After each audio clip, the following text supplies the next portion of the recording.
Alright, I'm not sure how much of it you made. Anyway, the signal coverage is pretty bad actually if you think about it. I'm gonna try to make sure that we have a bit better coverage over here. Yeah. So let's go along. Just gonna try to make sure that we have the best possible coverage. I'm just keeping an eye out on the 4G status on my phone. So as you can see, we're off-road now. We are at track 15.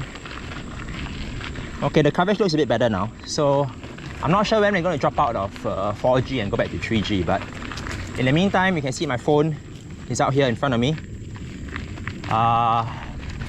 Apologies if you dropped out and you maybe decided to not watch. I totally understand, it's a very dodgy connection. It is my first time actually doing this. But if you're here along for the ride, welcome you to join and stay for the fun. So hopefully you got a good view of the cockpit. I'm wearing my GoPro on my chest. It's as low as possible. Just making sure that we can get good coverage down here.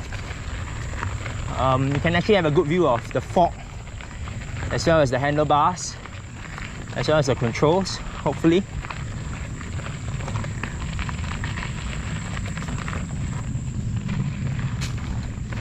So, just gonna ride along here. If this is your first time watching, thanks very much. Welcome to the channel. Hopefully I don't get too distracted looking at the screen. Okay, so this is my ride on Yeti SB150. Right now, easy track 50. So it's not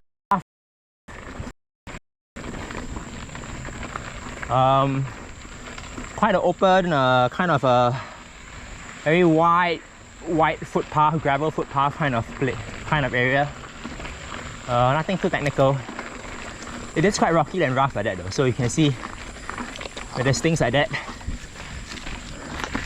And immediately as I'm climbing, I realized that, you know, rather than being on top of the bike, I'm more like sitting inside the bike, like I'm in between two wheels at the same time.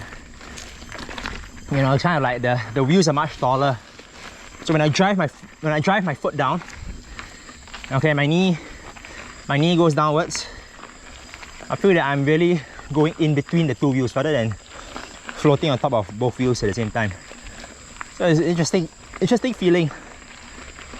Haven't really taken this bike out for a high-speed session yet, but I'm sure I'll get used to it more and more. A little bit about the setup. I have the brake levers set a little bit higher than what I'm used to.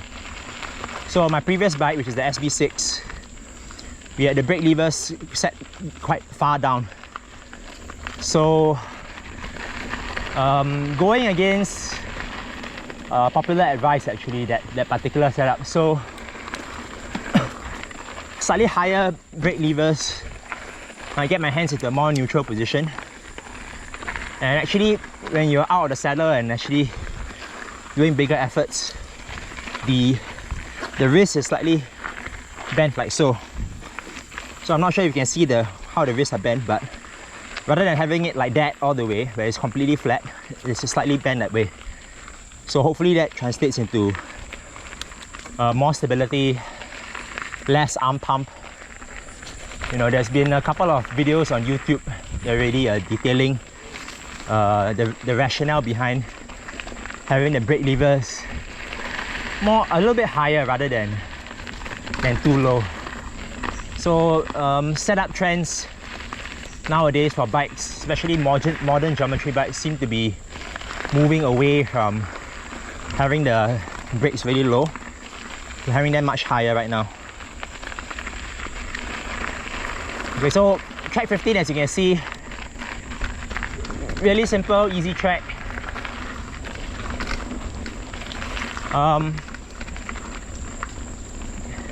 That's just right. I think it's really simple. We see something a bit more interesting, we'll you might actually have a look and then leave my comments. So if you guys want to ask anything, just type chat. I can't actually physically hear what you guys are saying. So the audio is obviously one way only. So if you can give me something I can get back to you on via the chat function on YouTube, that'd be great. In the meantime, I'll just ride. So let me tell you about what I did for this bike the past 24 hours. Means first night I got this bag, I was actually setting up the additional frame protection stickers on the bike. So you can actually see, if you look closely at the bike, you can actually see a whole bunch of additional frame protection. In most cases, it's gone over the existing Invisi frame. So the Invisi frame has been put over the bike as standard. And I'd like to take this time to actually give a shout out to my main sponsor, Trail Plus. So Anthony C and Irvin Tan at Trail Plus, one of the great bike mechanics and service centers in Singapore. They very kindly set up this bike for me. Wouldn't be able to do it without their support and their attention to detail. In Anthony's own words, the two of them are a bit of an OCD bunch. So having bike mechanics which are a bit obsessive compulsive, and the obsessive in the OCD spectrum is probably a good thing. So really good attention to detail. Really no cause of complaint yet on this bike. The shifting has been set up really well. The indexing of the shifts, the dropper post, brakes are working excellent. I'm just actually bidding them in. They haven't been fully broken in yet. The only thing I've adjusted is probably a little bit of the saddle height, the saddle fore and aft, the location of the dropper remote on the left here, and the shifter housing on the right. And now that we are pretty good. We're good to go. So I'm here to take the bike out for a popular ride now, and try and look for some trails. So you may have seen in a past video that I've actually ridden this trail before. You can look for that video in one of the older playlists on my YouTube channel. But this is my first time. That's my first time on this trail on this bike. So while this trail is pretty familiar to me, it'd be interesting to see how it feels like on a brand new machine. Alright, so this first descent. Let's get through the first descent and see how we go with that.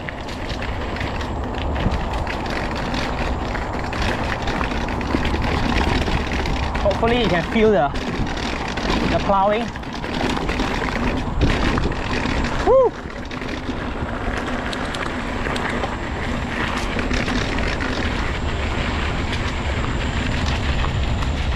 It feels really stable though, I must say. This is really good bike.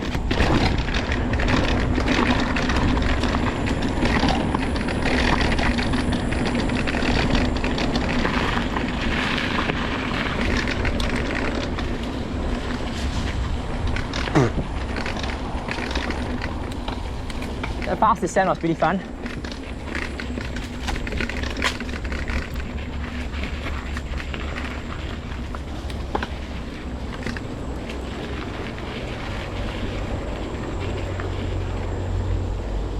Yeah.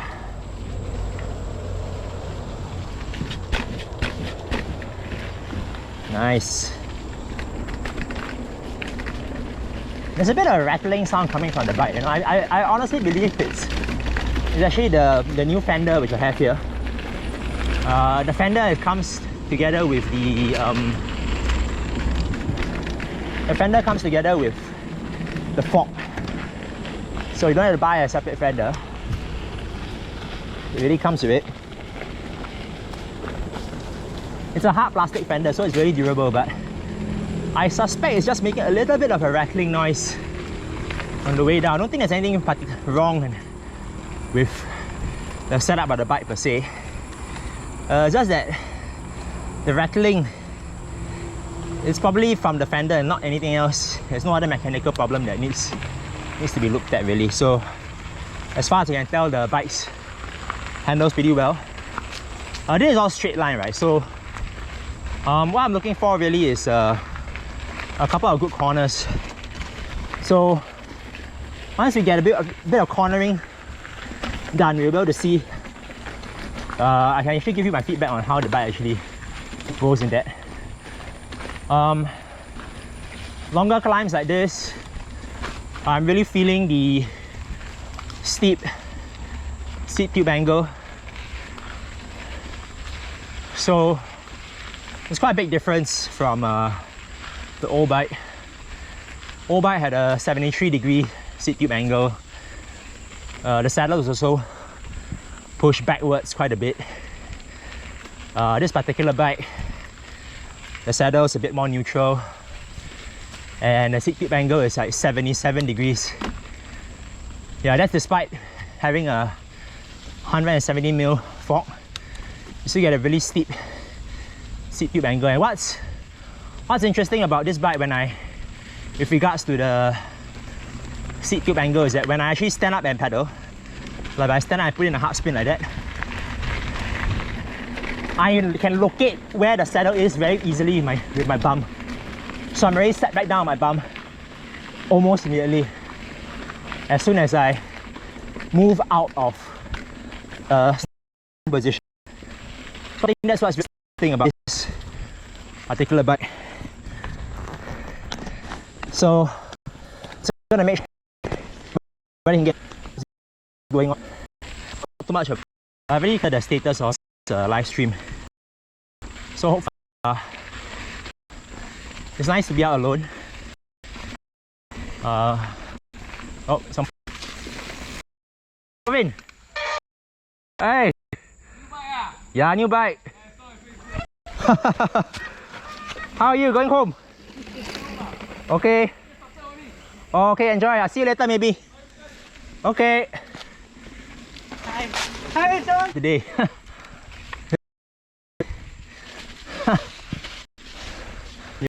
You always meet someone on the trails here.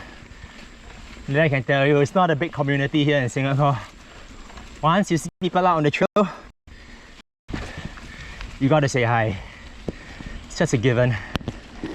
Even with social distancing and all that, I always believe it's the right thing to do. Just say hi. If somebody stopped on the trail, you just slow down a little bit and check with them if anything's wrong or if you need a bit of a hand. You know, that's what the mountain biking spirit is all about. So coronavirus or not, we're all in this together, and it always makes sense to look out for each other. So I'm liking the saddle height on this particular bike. If I shimmy my butt backwards a little bit, I can really spread out a little bit more. So that's really good. Okay, we're coming to a fast descent now, so I'm just going to open up a little bit. I'm going to go into the rough purposely. Let's just see how the bike feels.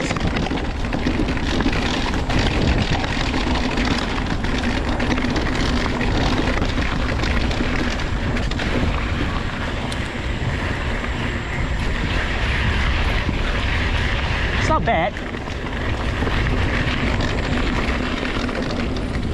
Right. So going along at a fast speed, once the bike gets rolling, it's actually really fun to ride. You can really start to feel the bike rolling over stuff.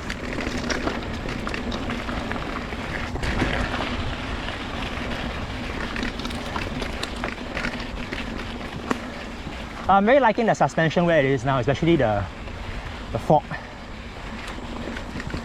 So for those of you who don't know, DVO suspensions fork. All the forks, they have a adjustment called the OTT. So OTT, or over the top, allows us to adjust the plushiness, the softness of the top, maybe the top inch and a half of fork travel. So stuff like small bumps, when you're rolling over like gravel like that, it's actually really good. Very comfortable to ride on. I'm gonna find another stretch to plow down.